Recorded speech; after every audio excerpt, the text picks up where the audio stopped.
ሰላም እንዴት ናችሁ? አሁን በዚህ ቪዲዮ የምናየው ይሄንን ለዚሚ አፕ ተጠቃሚዎች በሙሉ የተዘጋጀውን ይሄንን ዌብሳይት እንዴት እንደምንጠቀመው ነው። ይሄ ዌብሳይት የተዘጋጀው ለዚሚ አፕ ተጠቃሚዎች በተለይ ለኤጀንቶች ሲሆን ኤጀንቶች ከሁሉም ሶሻል ሚዲያዎቻቸው ላይ አዳዲስ ሆስቶችን ለመመዝገብ እንዲያመቻቸው ተደርጎና ታስቦ የተዘጋጀ ነው። ይሄ እንደምትመለከቱት ከላይ የኤጀንቱ ስም አለ። የዚህ ኤጀንት ተጠቃሚ ይሄ ቪዲዮ የሚሰራው ግን እንደ ሳምፕል ስለሆነ እዚህ ላይ የማንኛውም አይነት ስም የለም። ነገር ግን ሳምፕሉን ይሄንን ይመስላል። እዚህ ጋር ከላይ የምትመለከቱት የዚህ ኤጀንት ባለቤት ፎቶ ይኖራል። እዚህ ጋር ሎጎ አለ። ከዛ እንዴት ነው በኢንቪቴሽን ሊንክ የምናወርደው፣ ካወረድን በኋላ ምንድነው ማድረግ ያለብን፣ ኤጀንት እንዴት እንሙላ፣ እንዴት በሎጊን ምን አይነት ምርጫዎችን እንምረጥና ሙሉ እያንዳንዱን ደረጃ በደረጃ የያዘ ዌብሳይት ነው። አሁን ከላይ እነዚህ የምትመለከቷቸው ባንዲራዎች የቋንቋ መቀያየሪያ ናቸው። እዚህ ጋር እንደምትመለከቱት ይሄ የአማርኛውን የኢትዮጵያ ባንዲራ ስንነካ እዚህ ውስጥ ያለው ነገር በሙሉ በአማርኛ ይሆንልናል። ይሄ የኦሮሚያ ባንዲራውን ስንነካ ደግሞ ሙሉ ጽሁፉም ቪዲዮዎቹም በኦሮምኛ ይሆናሉ። የትግራይ ባንዲራን ስንነካ ትግረኛ፣ የዩኤስን ስንነካ በእንግሊዘኛ ይሆንልናል ማለት ነው።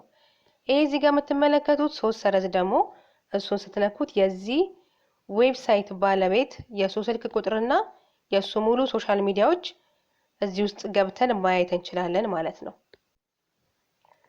እና ነገር ግን ይሄ ዌብሳይት አንዳንዴ ቲክቶክ ላይ የሆነ የሚያሳየን ነገር አለ፣ በብዛት አይደለም። አንዳንድ ስልኮች ላይ ግን ሊያጋጥመን ይችላል። እሱ ምንድነው የሚለውን እስኪ እንየው። እና አንዳንዴ ግን የዚህ ዌብሳይት ባለቤት እንደዚህ የሱ ቲክቶክ ላይ አጋጣሚ እዚህ ጋር እንደምትመለከቱት የራሱ ቲክቶክ ላይ በዚህ መልኩ አስቀምጦት እና እናንተ ይሄን ዌብሳይት ለመጠቀም በምትከፍቱበት ሰዓት አንዳንዴ እንደዚህ አይነት ምልክት ሊያሳየን ይችላል። እስኪ እንንካውና ምን እንደሚያሳየን አብረን እንይ።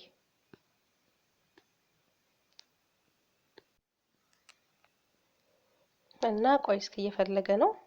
እንደዚህ አይነት ነገር ሊያመጣላችሁ ይችላል። እንደዚህ አይነት ነገር ሲያመጣ ሁለት አይነት አማራጭ አለ። አንደኛው ከዚህ ከላይ የምትመለከቱት 3 ሰረዝ ይሄኛው ማለት ነው።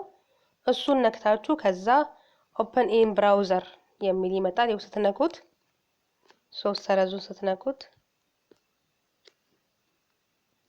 ይኸው እንደዚህ አይነት ምልክት ያመጣል። ኦፕን ኢን ብራውዘር ብትሉትም ይከፍታል። ይሄኛው ኦፕን የሚለው ታች ላይ ያለው ይሄ ቀዩ ካልመጣላችሁ ነው ይሄኛውን ከላይ ያለውን 3 ሰረዝ ነክታችሁ ኦፕን ኢን ብራውዘር የምትሉት።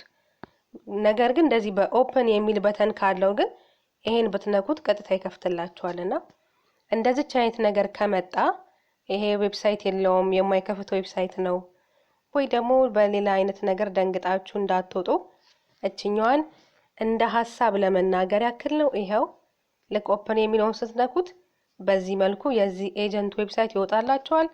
ከዛ በኋላ እያንዳንዱ ነገር በቀደም ተከተል ይሄው በጽሁፍ ከዛ በምን አይነት ፎቶ እንደሚመጣላችሁ በፎቶ ስክሪንሾት ፎቶና ከዛ ደግሞ በቪዲዮ ለምትፈልጉ ሰዎች ይሄው በእያንዳንዱ ስር በቀይ በተን ያሉ ቪዲዮዎች አሉ። እነሱን እየነካችሁ በቪዲዮ ማየት ትችላላችሁ ማለት ነው።